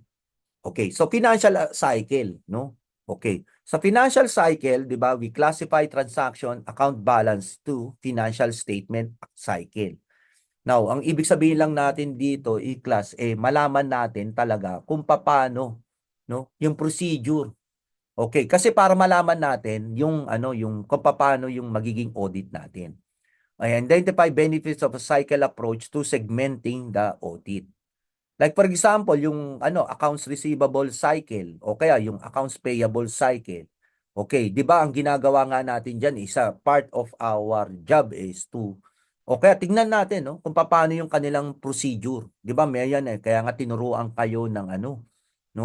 Tinuruan kayo na mag-flow chart, 'di ba? Sa accounting in CIS, 'di ba? Tinuruan kayong mag-flow chart nang sa ganon, pag during the audit, makikita nyo yung graphical representation ng mismong cycle ng isang transaction or account balance. Now, audits are performed by dividing the financial statement into some smaller segment or component. Okay, so nasa ganun ma-audit mo ng tama, no? Hindi yung pangkabuo, Okay. Now, auditor obtains combination of assurance by auditing classes of transaction and ending balance in account, including presentation and disclosure. Okay, transaction flow example. Okay, ito ngayon magbigay tayo, no, ng example. For example, ito yung sales, no, yung kanyang transaction. Okay, saan mo makikita ngayon yung sales na yan? Sa sales journal, 'di ba? Okay, saan mo makikita yung mga, kumbaga parang yung records, no? Yung records niyan, yung sales journal, aside from dun sa source document. Now, sa trial ba, naman, ang cash receipt naman, sa cash receipt journal. Okay, ang acquisition of goods and services, meron tayong another journal na pwedeng no, gawin, no, yung acquisition journal. Now, class, kasi yung natin, yung siguro sa accounting 101 natin, kasi 6 na libro lang yung pinaano ko, no. That is yung cash receipt, cash disbursement, okay, cash journal, cash sub-sales and sub-purchase, tapos yung ledger and yung journal, no. Okay. Now, sa mo makikita yan? General ledger and subsidiary records. So, ibig sabihin, eto ngayon, no, madali mo ngayong matitrace, di ba? Pag kunyari, may mga audit trail, di ba? So, dyan mo ngayon, ganyan yung gagawin. General ledger trial balance, no? And then yung financial statement. Okay. So, ganyan yung takbo. Now, from the financial statement, hanapin mo sa general ledger, di ba? Kung gusto mong i-trace, no, yung audit trail. Hanggang sa mapunta ka dun sa transaction. Okay. Another transaction flow, no? Okay, ito naman, no? Cash disbursement naman. Kanina, parang cash receipt, di ba? So, cash disbursement journal, okay, yung mga payroll services and disbursement sa payroll journal, yung allocation and adjustment sa general journal, no? Okay. So, dito naman, class, makikita sa general ledger and subsidiary record and general ledger trial balance and then financial statement. O, ito naman sa outflow. Yung kanina, inflow of, inflow. No? So, ayan. No? So, ibig sabihin, nakikita mo, di ba? Makikita mo ngayon yung kung paano ginagawa. Di ba? Kung paano mo, kasi pagdating kasi sa, pag-o-audit, dapat alam mo kung ano yung mga titignan mo. Di ba? So, yun yung isang klase, no? Okay, relationship among transaction cycle. Okay. So yung sales and collection cycle, okay? 'Di ba yung ano natin, sales and collection cycle sa general cash, no? Okay. 'Di ba sa collection natin, 'di ba sales, 'di ba? Okay, nagkaroon ng credit sales o nagkaroon ng collection. So papasok 'yun sa general cash.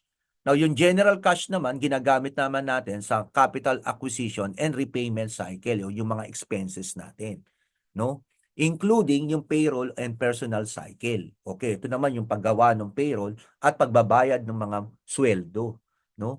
Acquisition and payment cycle, like for example, yung mga expenses ng company. Okay, ito, both will be part of the inventory and warehousing cycle, no? Okay, so sales and cash collection ulit, no? Okay, so parang umiikot lang, 'di ba, yung pera. Paano umiikot yung pera, no? Okay. So, meron naman tayo, ito yung key account. O, ito siguro naman, hindi naman sa inyo to, familiar kayo dito. Now, yung balance transaction affecting balances, no? Example nito yung key account. O kaya, titignan natin yung ledger kasi yung ledger is a formal key account, no? Okay, yung accounts receivable natin, syempre, account balance, sales, 'di ba? Yung mga related accounts sa kanya na merong entry na accounts receivable. 'Di ba yung sales on credit o debit AR credit sales, 'di ba? Okay, cash receipts. Baka mamaya kasi malito kayo, class, no? Nakalagay yung sales, 'di ba yung sales is credit? Hindi, that is the type of transaction. 'Di ba? Ang entry, debit accounts receivable, credit sales. Okay, o sige, ilagay natin sales on credit. Okay. Now, ito naman cash receipt, that means, ito naman, bakit credit ang cash receipt, sir? 'Di ba yung cash is debit? Hindi, ito ay nakakolekta ka. O ano yun naman yung entry mo? Debit mo yung cash and credit accounts receivable. O naka-credit yung accounts receivable kaya nandyan sa credit side. Ah, okay, sales return and allowances, charge of uncollectible accounts, no? So yan tinutulungan mo. Yan. So tinitingnan mo ngayon kung tama to yung ending balance, yung 2197. Which will appear, no? Kunyari, which will appear kung wala mang adjustment, which will appear do sa financial statement. 'Di ba? So therefore, itong mga transaction yung naka-highlight nito, alam mo na kung saan mo titignan 'yan, kung anong libro, 'di ba? Okay, so para matrace mo yung audit trail, matitrace mo kung tama ba talaga yung balanse na 'yan, yung 2197. Ha? Okay. Now, steps in ISP 9001 internal audit, no? Okay. So ito yung internal audit procedure. Okay. So, planning the audit schedule, ito yung step 1. Planning the process, the audit. Okay. Conducting the audit. Okay. Reporting on the audit. And follow up on issues or improvement found. Now, ito yung ating talaga, no? Yung magiging takbo talaga ng pag-o-audit. O syempre, pagpaplano muna ng audit schedule. Okay, paano yung pagpaplano kung paano gagawin yung audit. 'Di ba? Yung schedule kasi, 'di ba, yung parang sabihin natin, 'di ba, nabanggit ko sa inyo na meron lang itong time budget at saka yung resources. 'Di ba? Bibigyan ka lang ng time and budget resources. Hindi ka na pwedeng umano doon. So kung kunyari, sabihin lang natin, ang audit nyo lang nakalagay lang yan, dapat 3 araw, tapos na kayo. So paano mo ngayon, iba-budget ngayon yung resources mo sa 3 araw? Kaya nga mahalaga yung kanina, yung mga binabanggit natin na by segment. Kasi nasa ganun, 'di ba nag-aano tayo kasi diyan initially, 'di ba kunyari sa auditor, tinitest natin yung mga control. Kung maganda, then konti lang yung magiging trabaho natin. 'Di ba? Kasi yung sa audit evidence, yung gathering ng audit evidence. Ha? Okay, so that is one way, no? 'Di ba kaya nga nire-recommenda kanina i-segment mo yung financial statement. Now, yung planning the process the audit based on your initial, no, sa schedule mo kung ano ngayon yung gagawin, 'di ba? Now, conducting the audit, ito na ngayon yung nasa fieldwork ka na. And then, how you will report na ngayon yung ano natin, no? Yung result, no, ng ating audit. Now, just in case there are recommendation kasi during the audit class, meron yang tinatawag na ano, no, yung parang sabihin natin na forum, no? Magkakaroon kayo ng meeting, no? The auditor, the management, okay. And then ilalatag doon isa-isa ngayon yung mga bagay na nakita nila. So pag-i-explainin sila doon, no? Ito ay based lang sa ano sa experience ko. Ngayon, merong mga bagay na recommendations na kailangan gawin. Tapos bibigyan yun ng deadline. Hihingin yung ano kung kailan yung maipapatupad to. Now, ngayon, from time to time, pinapollow up kung sakaling ito ay naipatupad na o hindi. O kaya may mga sagot nila dun sa mga nakitang, ang tawag doon is audit exception. Ha? Okay, so iano natin, auditor's plan, ano yung auditor's responsibility sa planning phase, no? When planning an audit, the auditor should make inquiries of management about possibility of misstatement due to fraud and error. Okay, usually may mga declaration, no? Meron bang fraud, no? Na ano, walang, kumbaga parang declaration na walang fraud na nangyayari. Now, such inquiries may include management assessment of risk due to fraud. Okay, so actually, hihingi nyo sa internal audit. Control established to address the risk, no? Any material error or fraud that has affected the entity or suspected fraud that the entity is investigating or currently investigating. O kaya yung mga previous. 'Di ba? Parang titingnan mo kung ano yung mga nangyari, 'di ba? Yung history. Okay. Now, PSA 240 requires the auditor to specifically assess the risk of material misstatement due to fraud and consider that assessment in designing the audit procedure to be performed. Okay. So, actually, ang ano nito, ang auditor is nagte-test ng control, 'di ba? Kung mahina yung control, then therefore, mahina yung control, then maraming evidence ka na kailangan mong kunin. Kung mababa na, kung ano, kung mataas naman, then konti lang yung evidence. And therefore, that is included in your audit procedures, no? Okay. Judgment. Okay. Now, sinasabi nga natin, ang isang auditor kailangan nagpo-possess siya ng professional skepticism. Okay, yung duda, 'di ba? Pero in a professional way. Hindi naman porket sabihin natin wala kang tiwala. Kasi doon ngayon nakabase ngayon kung paano mo iko-conduct yung audit mo. Yung professional skepticism, ito lang ang mag-a-assure talaga na talagang gagawin mo talaga yung audit ng tama, 'di ba? So, approach the audit with heightened level of professional skepticism. Now, the audit team may be selected in ways that ensure the knowledge, skill, and ability of personnel assigned significant responsibility are commensurate with the auditor assessment of risk. Okay, so ibig sabihin lang yung part ng audit team, no? Okay. Now, ay dapat ay ano no, yung ibig sabihin yung sa audit. Like for example, ganito. I don't know kung naitanong ko sa inyo, yung ano ba, yung sabi natin bagong graduate na CPA, isasama ba natin sa audit? Okay, the ano diyan, yung answer diyan, it will be ano, it will depend. 'Di ba? Hindi naman pupuwedeng hindi mo isama kundi wala siyang magiging experience, no? Kaya lang kung sakaling kunyari mataas yung risk, no? Kunyari sa palagay mo, aba, matindi yung fraud na nangyayari dito in the past. So baka mamaya may fraud uli. So ano ang kailangan mong mga tao na part ng audit team? Eh di dapat mga veteran, 'di ba? Mga veterano na talaga para makita talaga na mayroong fraud na involved. Ah, okay.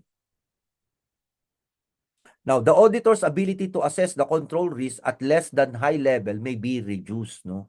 And the auditor should be sensitive to the ability of the management to override controls. Okay, so yun yung nga yun, 'di ba? Kaya ka nga nagte-test ng control eh, 'di ba? Kasi baka mamaya ino-override yung control. Now, isang ganito yung isang mga control, 'di ba? Yung kunyari lalo na sa financial statement na sila pa ang nag-uutos na dayain pa yung financial statement. Okay, so therefore na-o-override nila yung control, ah. Okay. Now, the auditor may decide to consider management selection and application of significant accounting policies, particularly those related to income determination and asset valuation. Ah. O, kasi yung ano nga eh, yung diyan nag ano eh, 'di ba? Madalas yung fraud, no? 'Di ba yung sa income. Okay. Now, ano pa? Testing phase, no? Yung audit. For example, there are discrepancy found in accounting records, conflicting or missing documents for lack of cooperation from management. Now, class, nangyayari yun, no? Yung lack of cooperation. Kunyari, may hinihingi kang dokumento, ayaw nilang ibigay. O kaya, pinatatagal nila. Di ba parang, o sige, mamaya hahanapin ko. O wait. O yun yung mga karaniwang sagot ng mga bata ngayon. Kunyari, meron kang gustong makita na dokumento. O sige po, wait lang. Wait ka ng wait hanggang wala, paulit-ulit lang. No? Okay. So ano yung procedures? Material misstatement, fraud or error. Okay. Now, class, ito ngayon, dapat maroon kang distinction kung ito ba ay fraud or error. Okay. Now, kasi 'di ba wala kang mga dokumento, 'di ba? Baka mamaya sinasadya kasi ayaw ma-discover na fraud o kaya kung merong error. So, yung ano mo, yung ability mo, no, as an auditor, 'di ba? Yung parang o kaya with the consultation of your audit head, 'di ba? O kaya sa mga kasama mo, 'di ba? So, tanungin mo rin, no? Baka mamaya may fraud na o kaya error lang, no? Okay. So, material consideration, yung fraud alert. Now, immaterial, ito tandaan natin, no?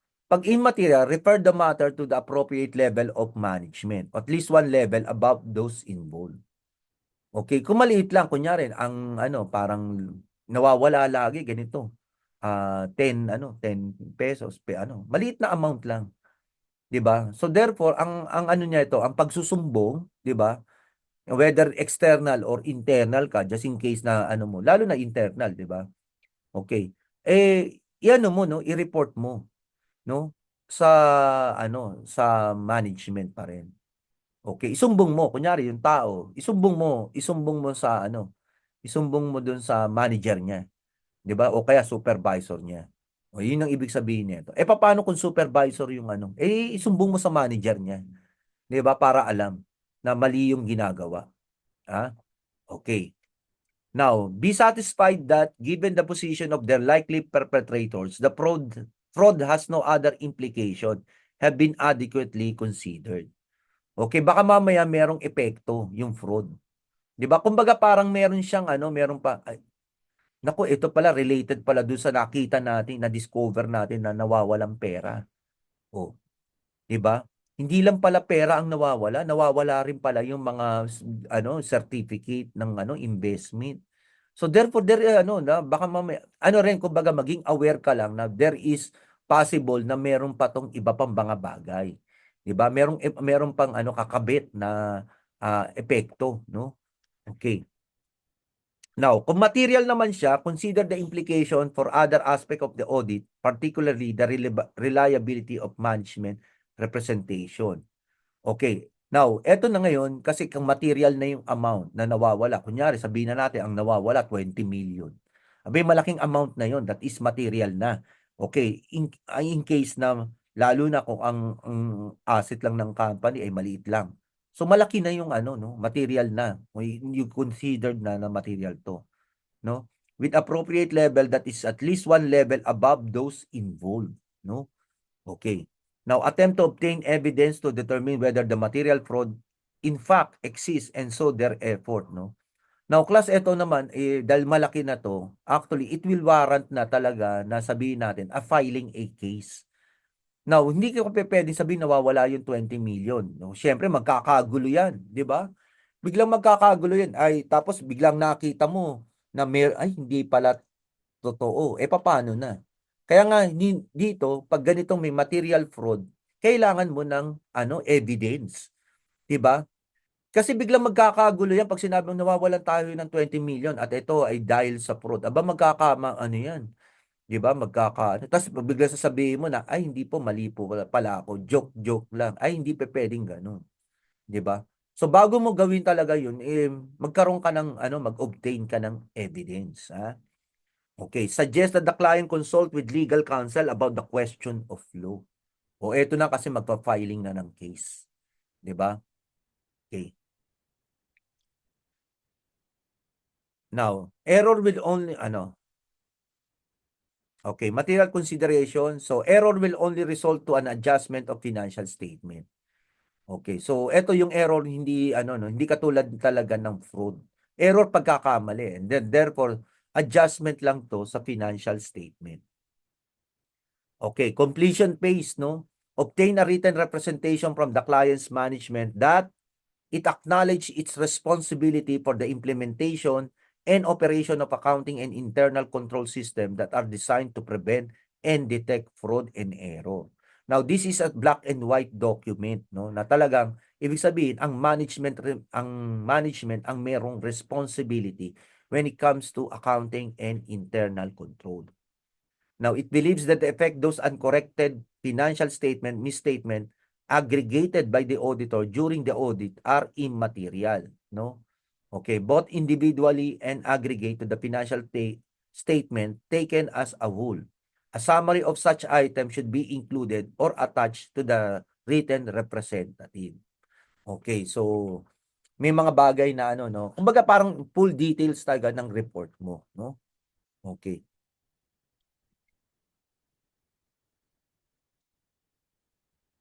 Okay, consider the effect of the auditor's report, no? So material error or fraud exists, limitation of the scope of the examination.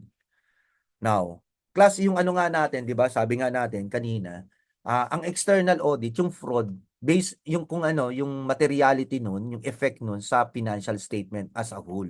So doon siya magbibigay talaga ng kanyang opinion.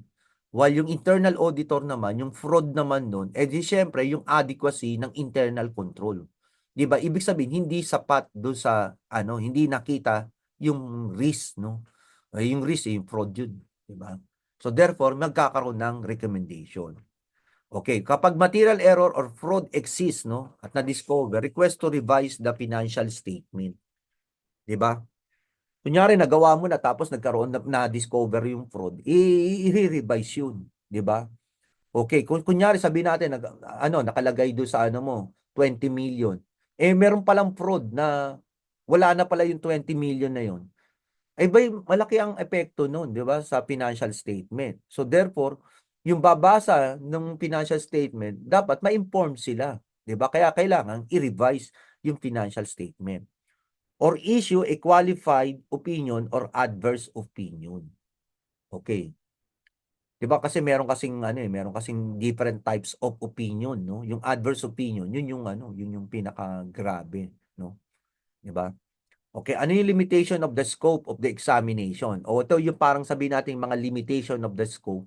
Yung parang sabihin nito, oh, iaano ko yung inventory, yung warehouse, hindi ka pinayagan. 'Di ba kunyari magka-count ka ng mga inventory sa warehouse. Okay, so humihingi ka muna ng permiso, hindi ka naman pupuwedeng basta na lang pupunta dun. Okay, ayaw kang payagan. O there is a scope of examination, limitation on the scope.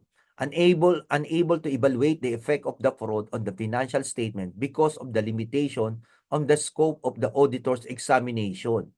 The auditor should either qualify or disclaim, no? Hindi quality, to qualify yan, no?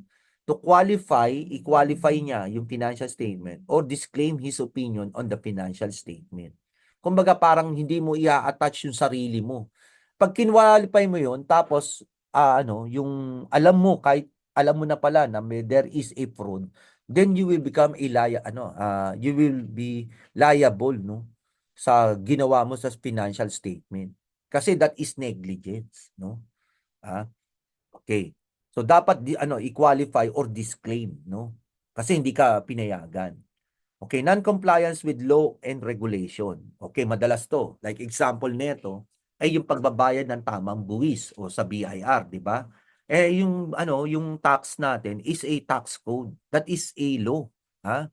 So, isa na nga diyan yung tax evasion, violation of environmental protection law, inside trading of securities o meron kang merong kaalaman ka tapos nag-iinvest ka, 'di ba? So, yun na isang inside trading. Okay, ano yung management responsibility according to PSA 250? It is the management responsibility to ensure that the entity's operation are conducted in accordance with law and regulation. So therefore, this is management responsibility pa rin, no? Now, the responsibility for the prevention and detection of non-compliance rests with the management, hindi sa auditor. So, kanila pa ring responsibilidad yan. Now, monitoring legal requirements and ensuring that operating procedure are designed to meet these requirements. Now, instituting the operating appropriate system of internal control. Developing and publicizing the following code of conduct, no? Ensuring our employees are properly trained and understand the code of conduct. Okay. So ito lang yung isa sa mga ano natin, no? Yung kumbaga, kasi nga responsibilidad ng company. So ito yung mga karaniwang pwede niyang gawin bilang kanyang responsibility, no? Sa pagdating sa non-compliance, with laws and regulation. Okay, monitoring compliance with the code of conduct and acting appropriately to discipline employees who fail to comply with it. Now, mahalaga din na disiplinahin, no? Kasi class, kapag nangyari dyan, pinaliwala mo, kung kunyari nagkaroon ng fraud, tapos ang ginawa mo na lang, hindi ka basta wala, pinalampas mo lang, ay magkakaroon ka ng problema with other employees. Kasi it will be a sign for them, oh, okay lang palang gumawa ng masama. Okay, engaging legal advisor to assist on monitoring legal requirement. Okay, ito yung pag-hire ng mga lawyer, no? Kung ano yung sapat na gagawin, no? Okay. Now, ewan ko kung nakwento ko sa inyo, no? Yung isang empleyado na kasama ko before, di ba? Yun nga, gumawa ng mali. Tapos ngayon, nung iniimbestigahan siya without the presence of a lawyer, ay nademanda pa, no? Kasi na-violate yung kanyang rights, no? Okay, maintaining a register of significant laws with which the entity has to comply with, no? Particularly the industry and a record of complaints, no? Internal audit can do this for large company. Okay, so pwedeng mag-assist lang naman ang internal audit, Okay. Auditor's responsibility cannot be expected to detect non-compliance. Hindi niya trabaho yun, di ba? Hindi niya trabaho nga with all laws and regulation. But the auditor should recognize that non-compliance by the entity with laws and regulation may materially affect the financial statement. Okay, so given na yun, no? Merong ano, kasi pag hindi ka nag-comply, merong penalty and interest at maaring makulong, 'di ba? Kaya materially affect the financial statement. Auditor should obtain general understanding of the legal and regulatory framework applicable to the entity and the industry and how the entity is complying with that framework. Now, para malaman mo kung ano yung mga batas na kailangang sundin ng company. Like for example, kung kunyari, aside from dun sa pagbabayad ng tamang buwis, o baka ito kailangan niyang mag-report kunyari sa central bank with the banks, no? Okay, that is one of the regulation na kailangan i-comply nila to submit financial statement on a quarterly basis, yung mga bangko. Okay. So, dapat alamin mo lang kung ano-ano yung mga kailangang i-comply, no? I-comply na mga batas, no, ng company. Okay, so sa planning naman, class, use the existing knowledge of the entity's industry and business, no? Inquire the management concerning the entity's policies and procedures regarding compliance with law and regulation. And inquire the management as to the law and regulation that may be expected to have fundamental effect on the operation of the entity. When it comes to planning of the audit, syempre, alam mo dapat, no, kung ano-ano ba yung mga kailangan na alamin mo muna, 'di ba, yung mismong kumpanya o paano ba sila nag-ooperate. Sino-sino ba yung mga na to, yung mga miyembro na sa organizational chart. Kasi para malaman mo kung sino yung mga tatanungin mo. Okay, ano ba yung mga policies and procedures na ini-implement nito? O kaya with the compliance with laws and regulation. So, sa pagpaplano mo, kasi para na sa ganun, ma-incorporate mo to sa audit procedures mo. 'Di ba? Kung paano yung gagawin mo. Okay. Now,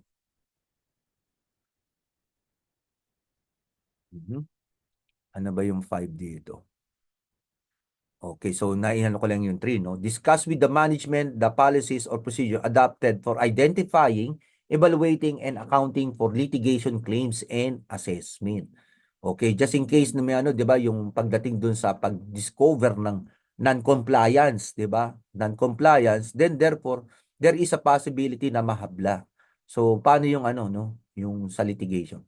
Discuss the legal and regulatory framework with the auditor, ano, um, with the auditor of subsidiary in other countries, no? Just in case na merong ano.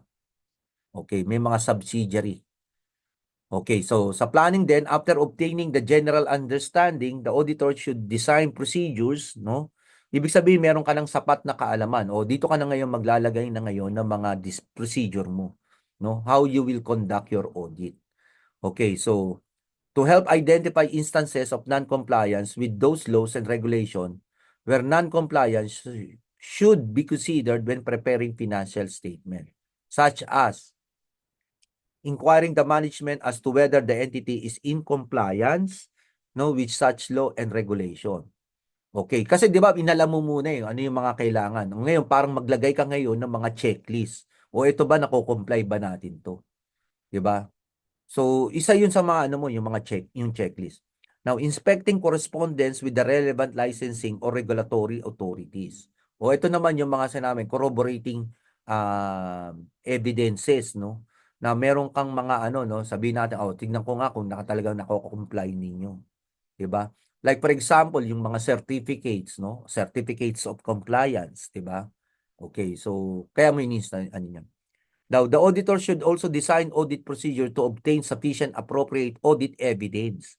No, yun nga yung mga paglilis nga, 'di ba? Aside from dun sa mga nakita mo na kailangan i-comply, then pwede ka rin magkaroon ka ng separate na checklist. Ano yung mga kailangan mong document para makita mo na talagang sila ay nagko-comply. Okay. Um, Audit evidence about compliance with those laws and regulations generally recognized by the auditor to have an effect in the determination of material amount and disclosure of financial statement. Okay, testing phase, no? Possible instance of non-compliance. No, the auditor should obtain understanding of the nature of the act of the circumstances in which it has occurred. Now, the sufficient other information to evaluate the possible effect of the financial statement. Okay, when evaluating the possible effect of the financial statement, the auditor should consider the potential financial consequences such as fines, penalties, damage, threat, or expropriation of asset, and forced discontinuation of operation and litigation. Okay, like for example, do sa BIR, o di ba? Di ba kunyari, o so, hindi nyo kayo nagsasubmit ng ganito, ito yung maaaring maging fines ninyo. O ilang taon na yan, o ito yung possible. No? Okay. Now, kunyari, ang ano natin, meron pa sa BIR, o sa bagay, sasabihin sa inyo sa tax. Kunyari, oh, ito, nakaano kayo, meron tayong misdeclaration ng sales. O pag umabot to sa 30%, that means you are already qualified sa tax evasion. Okay, whether the potential financial consequences require disclosure. Whether the potential financial consequences are so serious as to call into question the fair presentation given by the financial statement. When the auditor believes there may be non-compliance, the auditor should document the findings, discuss them with the management, and consider the implication of other aspects of the audit. Okay. Okay, material consideration uli, di ba? Okay, so yung material consideration kung material, no? Paano gagawin mo kung ito ay merong material effect? Paano naman kung immaterial? Now, sa material, non-compliance with laws and regulation that materially affect the financial statement, he should request the management to revise the financial statement. Otherwise, okay, kung ayaw gawin yon, yung i-revise yung financial statement, then mag-issue ka ng qualified or adverse opinion will be issued. Okay, when it comes to sa external auditor, di ba? Okay. Now, ang pagdating naman sa scope limitation, ito yung parang hindi ayaw ibigay nila yung mga corroborative evidences, no? Okay, if a scope of limitation has precluded the auditors from obtaining sufficient appropriate evidence to evaluate the effect of non-compliance with laws and regulation, the auditor express a qualified opinion or disclaimer opinion. Disclaim meaning ilalayo mo yung pangalan mo dun sa ano, sa financial statement. Na? O tingnan nyo yung ano nyo, no? Qualified or adverse pag material. Ang scope limitation, disclaimer, o ano, qualified opinion or disclaimer opinion. Ha? Okay, so magkaiba yung ano nila, no? Okay, risk. Now, tandaan natin, risk always exists. Okay. Kaya lang dito pag dating natin dito, yung mga risk na ito, we try to yung management try to identify yung mga lahat ng possible risk. Okay, bakit? Kasi para makapag-implement ng internal control to prevent those risks, no? Now, unavoidable risk that some material misstatement in the financial statement will not be detected. Okay, kasi nga, kaya hindi na madidetect kasi we use sampling. 'Di ba? Hindi naman tayo talaga lahat thoroughly na tinitignan. Okay. Even though the audit is properly planned and performed in according to PSAS. No? O kahit nagawa mo nga yun. Ang reason dyan, ang main reason dyan, because we are doing sampling. Hindi lahat talaga makikita. 'Di ba? There is a possibility na mapasama. There is also a possibility na hindi mapasama. 'Di ba? Kunyari yung gusto mong i-audit by sampling. Kasi nga limited lang yung budget 'di ba? Okay. Now, this risk is higher with regards to material misstatement resulting from non-compliance with law and regulation because there are many laws and regulations relating to principally to the operating aspect of the entity that typically do not have material effect on the financial statement and not captured by accounting or internal control system. Now, the non-compliance may involve conduct designed to conceal it such as collusion. Okay, 'di ba yung ibig sabihin kaya hindi nakita rin dahil kasi merong mga sabihin natin na nag-aano no, nagsasabwatan no para hindi mo makita. Forgery kung hindi ka marunong sa mga sign, 'di ba? Kaya isa sa mga ano ng auditor klase yung signature verification. So tinuturuan, so nalalaman nila kung forge yung pirma o hindi. Deliberate failure to record transaction. Okay, senior management override our controls or intentional misrepresentation being made to the auditor. Now, that is also that is also one of the reason kung bakit merong non-compliance, ha? Okay. Okay, number 4.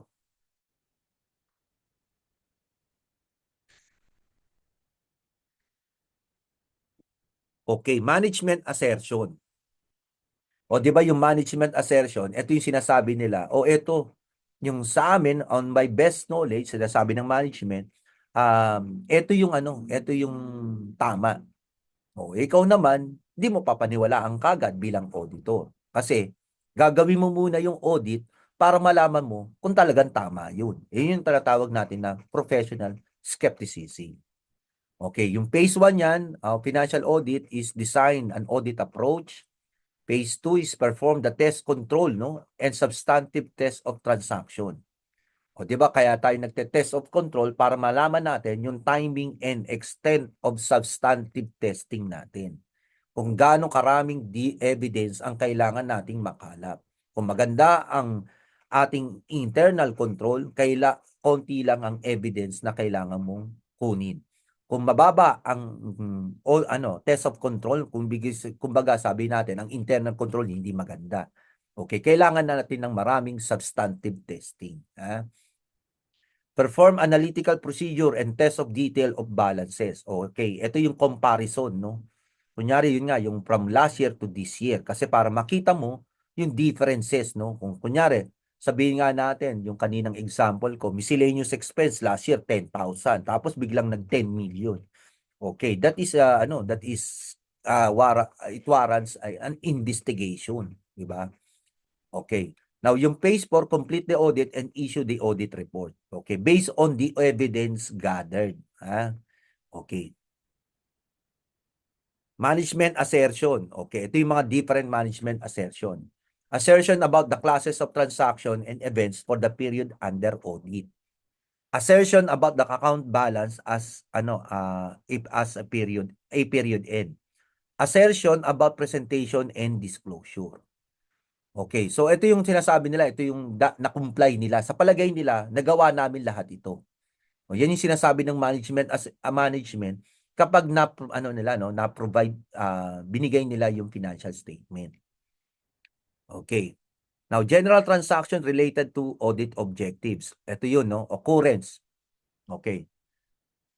Recorded the transaction exists. Talagang meron transaction, kaya ka nag-record. Completeness. Existing transaction are recorded. Okay. Now, accuracy are stated at the correct amount. Posting and summarization transaction are included in the master file and are correctly summarized. No? Na-post sa ledger, no? Okay, classification transaction are properly classified, no? Kunyari, yun nga yung stapler na classify mo siya as expense or kaya na magkaroon ka ng pagkakamali, na classify mo siya as an asset. Timing, transaction are recorded on the correct dates. Like for example, yung ano, 'di ba, yung accrual, 'di ba? Baka mamaya na 2023 na record mo ng 2024, 'di ba? So that is yung timing. Okay, so sa management assertion, assertion about the classes of transaction and events, assertion about account balances, and assertion about presentation and disclosure. O yan. Okay, assertion about the classes includes occurrence, completeness, accuracy, classification, and cut-off. While yung assertion about account balances, existence, completeness, validation and allocation, and rights and obligation. Okay, assertion about presentation, occurrence and rights of obligation, completeness, accuracy and valuation, and classification and understandability. Okay, katulad nito, isang example, no? Hillsburg Hardware Company is applied to sales transaction. Okay, sales, no? So, ang ano dito, assertion about the classes of transaction, yung occurrence. Ibig sabihin, talagang meron talagang existing na document na nagpapatunay na talagang merong sales. Completeness, ibig sabihin, lahat ng mga documents are complete. Now, 'di ba sa sales natin, kunyari, merong sales invoice, okay, naka-attach diyan yung yung PO ah, ng customer, 'di ba? Merong delivery receipt. O, 'di ba? That is yung magkakasama and that is completeness. Okay, accuracy naman yung right amount ang nailagay, ha? Okay. So, sa assertion about the account balance, occurrence, siyempre, nakalagay ng tama, no, doon sa yung amount, no? Completeness and accuracy rin. Okay. Now, sa assertion, recorded sales are for shipment made to fictitious customer. Now, ang ano lang na dito, class, hindi naibigay talaga, no? So, nagkaroon talaga ng valid sales at yun ay naibigay sa totoong tao. Existing sales transactions are recorded and recorded sales are for the amount goods shipped are correctly billed and recorded. Okay.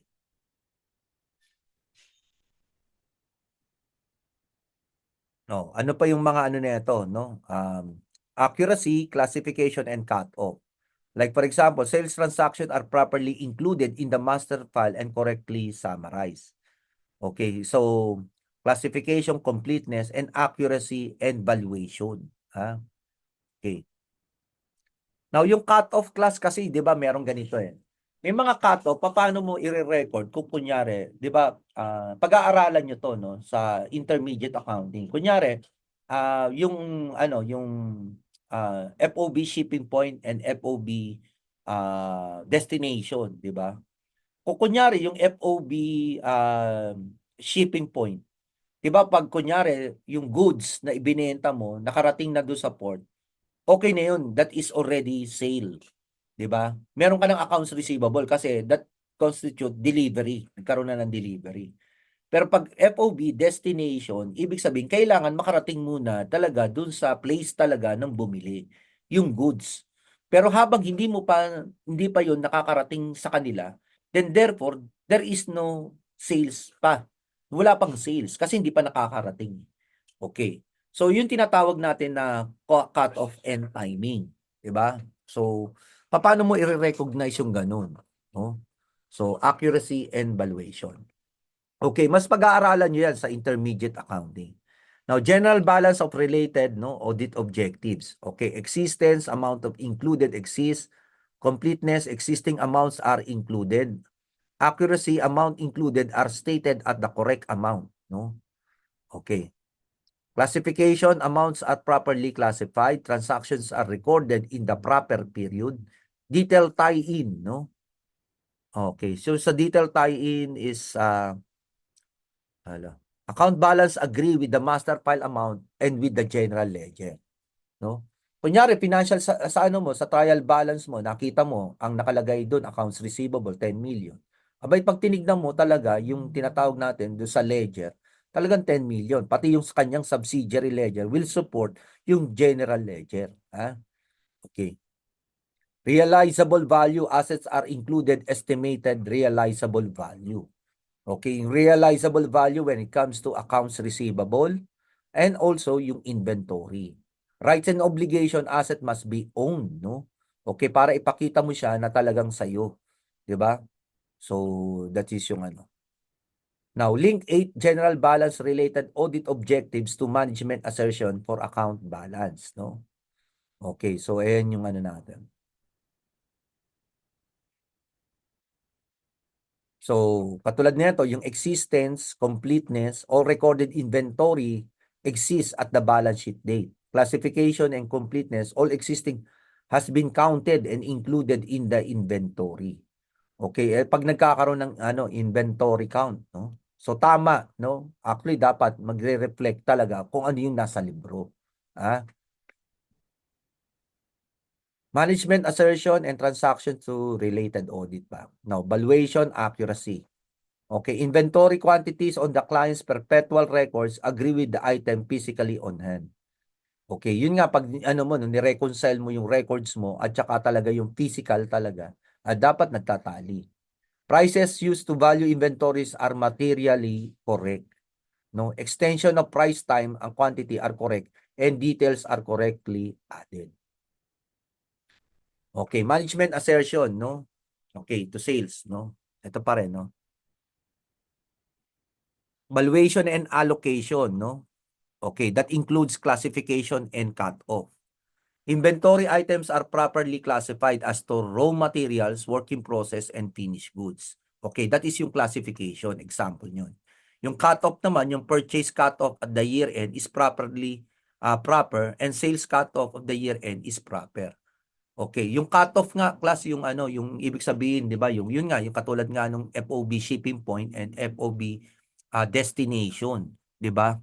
Kanina yung ginagawa ko sa inyo is a point of view of seller. Paano kung ikaw naman ay point of view of buyer? O di yung purchase cut of the year is proper, no? Okay, so another, no? So valuation and allocation, detail tie-in and realizable value. Okay, so that yung assertion about account balances. Total inventory items agrees with general ledger, no? Inventories have been written down where net realizable value. Now, class yang ang inventory kasi, ano yan, no? Actually, ina-assess yan at the year end. Kung magkano pa yung value na lang yan, no? Like for example, binili mo yung, sample lang to, binili mo yung yung casing ng iPhone 14, di ba? iPhone 14 Pro Max. Di syempre, yung price nun, yun yung nakalagay niya. Ngayon, lumabas na yung iPhone 15, kunyari, o kaya 16, di ba? Oh. Syempre, bababa na yung value. So, magkano na lang ang realizable value talaga nun? Kasi bababa na yung presyo. So, kailangan i-reflect mo sa financial statement. Now, rights and obligation. Rights and obligation, company has the title, no, to all inventory item listed in inventory are not pledged as collateral. Ha? So, ito naman class yung ibig sabihin nito. Kasi yung inventory kasi pwede mong i-pledge just in case you want to seek loan o kaya to magkaroon ka ng loan, no? So ipe-pledge mo yung inventory. So part ng mo yon, yung sabihin natin, kailangan ilagay mo rin yun na itong inventory nito ay naka-pledge sa certain loan. O kaya sabihin natin, talagang pag-aari mo. Kayo nga, yung may cut-off test nga, no? Yung rights and obligation. Okay, the poor presentation and disclosure related to audit objectives, no? Okay, so katulad naman nito, hindi siya sa sales but to liability, no? Occurrence and rights and obligations, no? Notes payable as described in the footnote exist and are obligations of the company. Talaga valid talaga liability ng company. Now, all required disclosure related to notes payable are included in the financial statement footnotes. Okay. So kasama sa disclosure, may disclosure. Yung nature ng loan. Okay. Now, kailangan talagang magkaroon ng disclosure kasi para maunawaan talaga ng maayos yung mga gagamit ng financial information. Okay. O dito naman, assertion about valuation. Yan din. No? Okay. All recorded inventory exists at the balance sheet date. Notes payable are appropriately classified to short-term and long-term obligation and related financial statement disclosure are understandable. Okay. How audit objectives are met. Explain the relationship between audit objectives and the accumulation of audit evidence. No? So, ibig sabihin ba yun, na-meet mo ba yung objective with your current evidences na nakuha mo? Okay, the auditor must obtain sufficient appropriate audit evidence to support all management assertion in the financial statement. Okay, so itong case study will be answered, no? Dun sa ano na lang natin, sa face-to-face natin, no? Okay, so yan yun, no? So I think that's all, class, no? At thank you sa inyo. I hope na meron kayong natutunan sa ating naging discussion ngayong araw.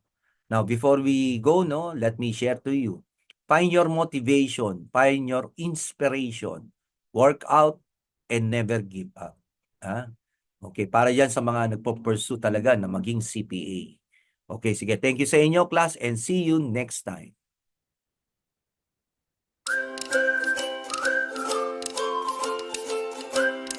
Okay, yan yung ating ano, no, yung ating mga sources, no. Thank you.